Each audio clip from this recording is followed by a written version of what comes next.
Hello, good morning, Vero and friends. I'm Priscilla Babita, and today I want to present. I will do the presentation about teaching grammar to young learners. And before I start the presentation, I want to show you a short video about teaching to a child, and this kind of funny. And if you ever watched this before, you can just simply skip it.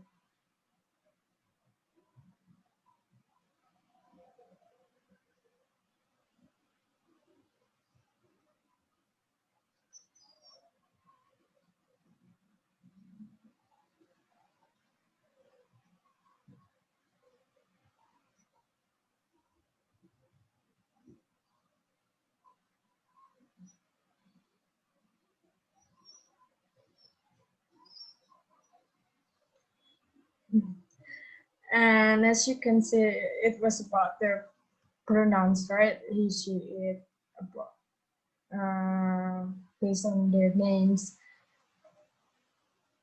And we can see that the child is uh, very confident to speak incorrectly. So we all know that children usually very active and not afraid to speak or do mistakes. And next, I will talk about the several starting points by Lynn Cameron.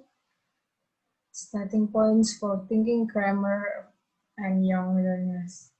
First is grammar is necessary to express precise meanings in discourse.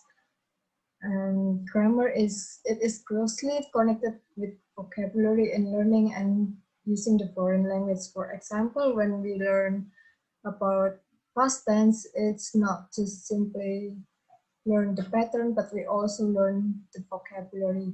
For example, in past tense, we usually use D or ED, but not all the vocabulary use D or ED.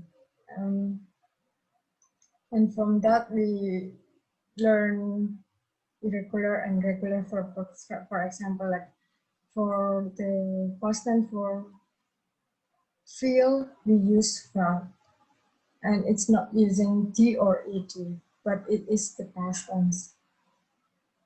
And next, learning grammar can evolve from the learning of chunks of language. Just like we also learn about the grammar and also vocabulary, also in reading and writing and speaking.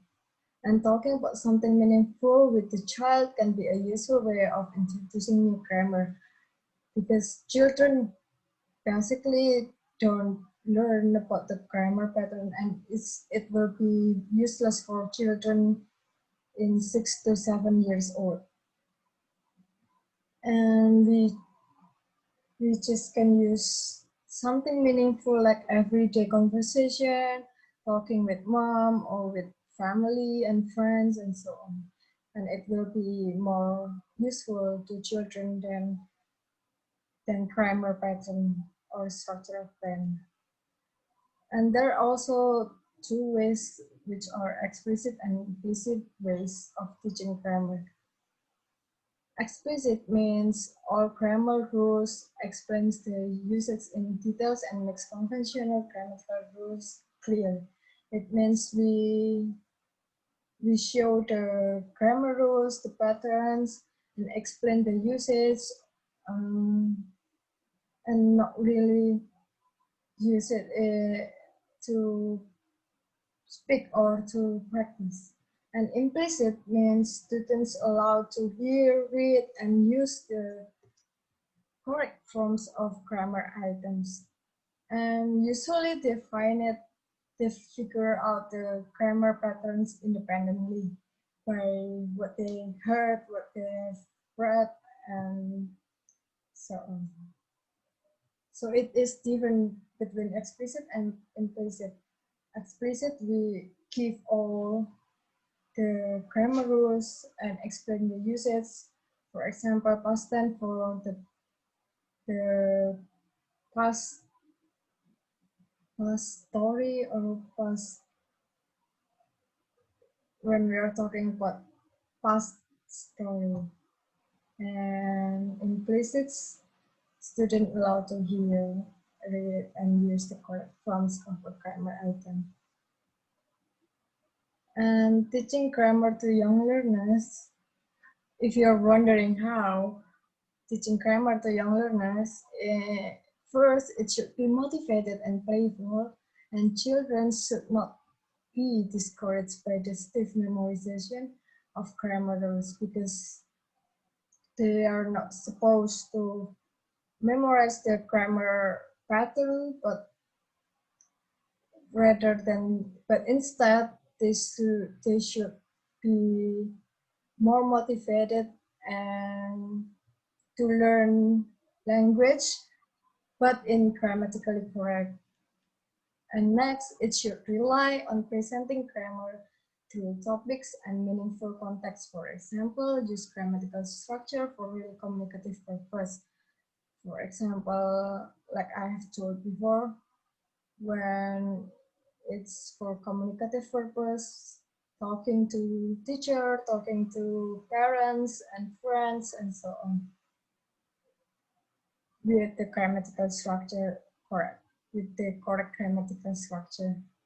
And next, it must combine with some playful activities because children like to moving around and they usually so active in class and also in speaking.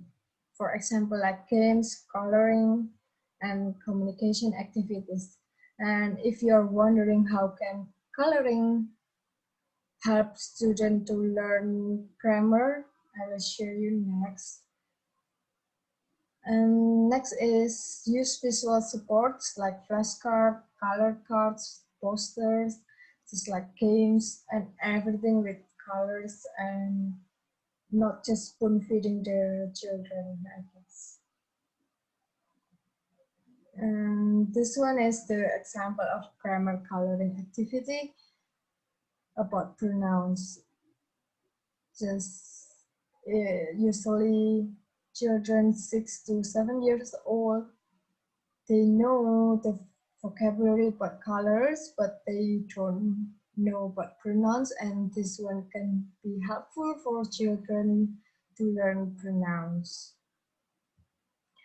And the most frequent activities for practicing grammar is there are a lot of activities, but we can just create our creative activities in our own ideas, I guess. And these are just the examples of most activities that commonly used. It can be picture dictation where when one student describes and the other draws and vice versa. For example, like drawing a mango or drawing someone petting the pet or something, someone eating and so on. And the other did guess what kind of picture they draw. And next is growing stories, where each student adds one sentence to the story, like the last word of the sentence. And next is questionnaires, when students will be survey each other and asking about question like, do you have any pet or do you have any siblings and so on. Just the children will be freely ask their friends what kind of question they want to know. And next is multiple choice questions. It's just like the usual activity on the paper with multiple choice answers. And next is reordering sentence or words. It's like probably it's like a scrambling words which also learn grammar but also learn vocabulary. So grammar and vocabulary is always interconnected each other. And this one is the example of grammar matching sentence house. There are also pictures and not all with the words, so it can be really playful and interesting for children. And next is we can use the grammar board games. On the left is about past tense board game. It also has pictures and full of colors and so on. And the right side is the can or cannot board games. I'm pretty sure this will be interesting for children. And to conclude all what I have presented, developing grammar of a foreign language is a long process. So we don't need to rush young children to learn grammar. The focus is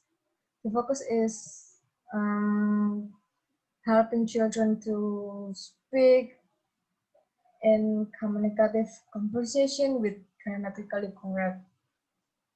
So it's not really concerned in grammar structure, at the structure of grammar or the grammar pattern, because they have long time ahead to learn their grammar structure. It's not really necessarily to learn grammar structure in kindergarten or for 6 to 7 years old children. And next, teachers should encourage their curiosity and raise their motivation in language learning. Even though we are trying to teach grammar, the keys are to encourage the students' curiosity so that children will enjoy their activities and also obtain the knowledge about grammar.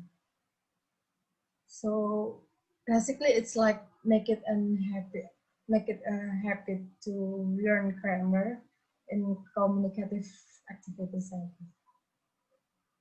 And the last is exploit the opportunities of grammar learning in creative and playful way, because children will get bored easily if they see all the black and white papers and so on.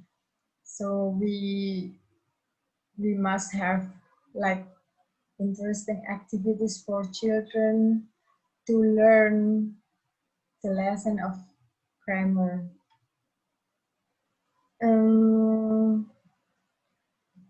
The keys also is about practice, should be provided with the teacher,